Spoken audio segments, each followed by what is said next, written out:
I'll just start out and say, Sunday didn't go how we wanted it to. Me individually, as an offensive line, as an offense, as a team, it's not how we wanted to start the season. But the last 48 hours have been really good.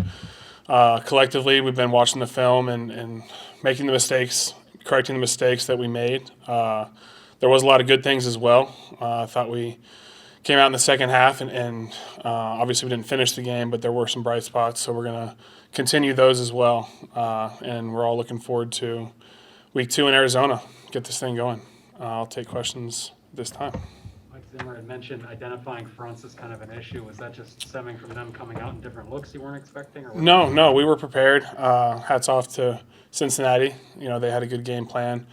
We just have to do. I have to do a good job, and I have to take the responsibility and make a call quickly and communicate that to everyone. And so, it's Wednesday, so we're going to be on Arizona. We're figuring out their looks, and it's just another week. Get right back to it.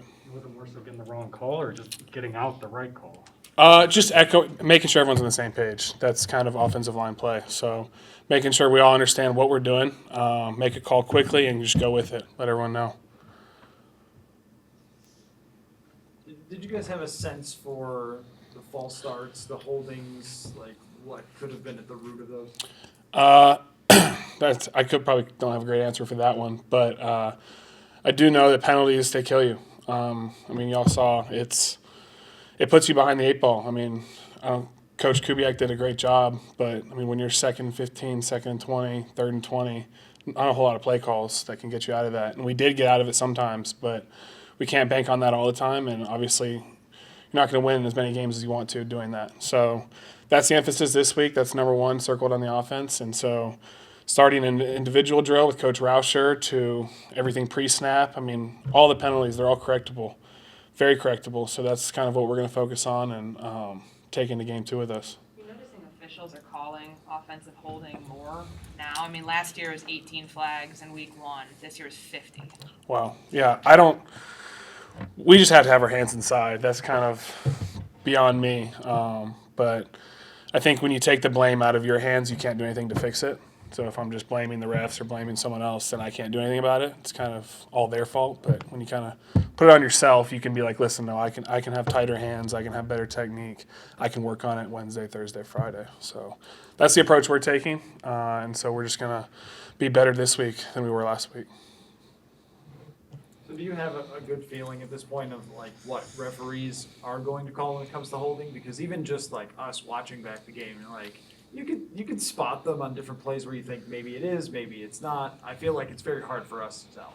Yeah, they have a job too, right? So they're out there doing it to the best of their ability, and we just have to do ours to the best of ours. So I don't know. We just got to be clean. Penalties kill us, and they killed us on Sunday. So clean those up and get into some more manageable 2nd downs and 3rd downs, and we're really good when we're in those areas. I think from 3rd and 3 to 9 or something, we were 6 of 8 or something like that, I believe. So when it's manageable, we have the play call sheet to do it. We have the personnel to do it, and we execute at a high level. So that's the emphasis this week: 1st down, 2nd down, no penalties, just moving forward. Mike Zimmer and Rick Spielman said this offseason that there was a point of emphasis about getting bigger on the interior with those guard spots. How does that help a center's job with just being prepared for different twists, stunts, and being able to maybe have combo blocks and things like that? Yeah, Ole and Ezra have done a phenomenal job. They've been great. Ezra's kind of bounced around, left tackle, right guard, left guard. So he understands it all, and Ole's kind of generally been a tackle this whole time here, and he's bumped inside. And it's a different position from tackle to guard. But they've done a great job. When offensive line is all about us 5, keeping the quarterback clean, run the ball. So when we're in pass protection, they're not always bringing 5 guys. So it's kind of understanding who can help who, knowing where your help is and stuff like that. So I think the more reps that we get together, the better we'll be at it. Communication, like I said earlier, it's a premium. So I got to make sure everyone's on the same page, and we're working as a unit. So. Garrett, when you look at what the Cardinals did last week, and just in terms of stacking boxes and moving pieces around, what kinds of challenges does that create for you guys as a unit this week going into that one?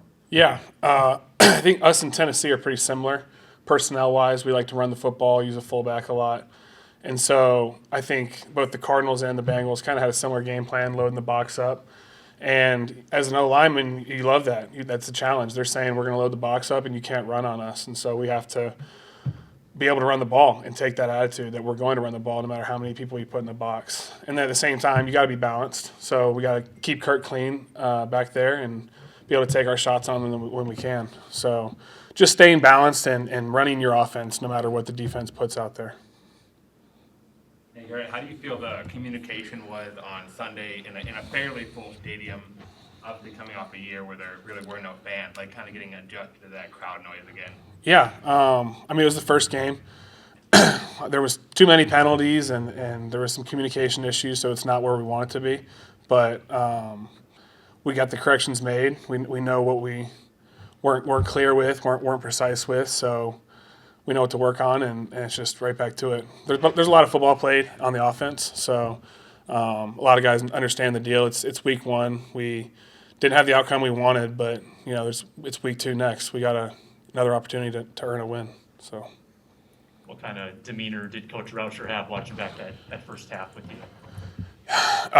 Demeanor. I mean, it's disappointed. You want to take it on you and understand that we have a chance to win the game for us. First half, the penalties, they just killed us. I think we had 11 or something penalties in the first half and 7 points, and then 2 penalties in the second half and 17 points. So that kind of stat was kind of the first stat that we saw this week. It's like, listen, when we're playing clean and we're doing what we're supposed to, we're really good. And so let's build off of that, correct the mistakes, and not being 3rd and 20, not being 2nd and 20. So that was the biggest message, because there was some really good stuff we did, and there's some things that clean it up like a little bit here or there. We're going to be really good. I think Kirk had mentioned just coming from a protection walkthrough this morning. Do you guys put additional time into it, or do you just do a normal?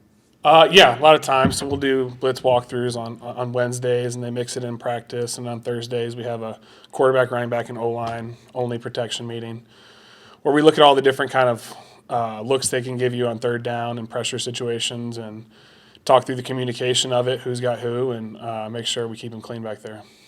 Do those go longer after a game like Sunday, or is it the same amount of time you guys normally put into it? Or?